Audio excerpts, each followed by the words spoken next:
Hello friend, मैं नीलू मौर्य अपने YouTube channel पे आप सभी दर्शकों का स्वागत करती हूँ। और मैं जा रही हूँ एक सुंदर सा प्यारा सा लाचारी गीत गाने। आप लोग जरूर अपना आशीर्वाद प्यार देना। राधे राधे, राम राम।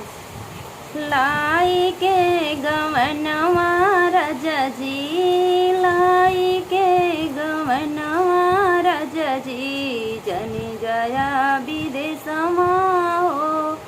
लाई के गवनवा राजा जी, लाई के गवनवा राजा जी, जनी जया विदेशमा हो। कैसे हम अगिया मंगबै, कैसे हम अगिया मंगबै, कैसे मांगब पनिया हो। कैसे हम हंसी के बोलबै, कैसे हम हंसी के बोलबै, नाही लागी मनवा हो।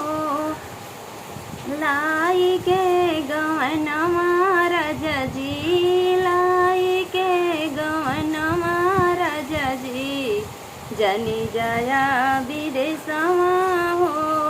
लाई के गवनवा राजा जी, लाई के गवनवा राजा जी, जनी जया विदेशमा हो।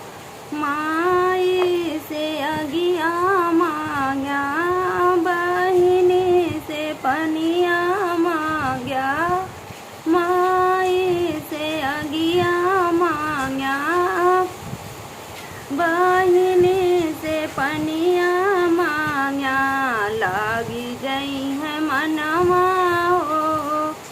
देवरू से हंसी के बोलिया, देवरू से हंसी के बोलिया, लागी गई है मनवा हो।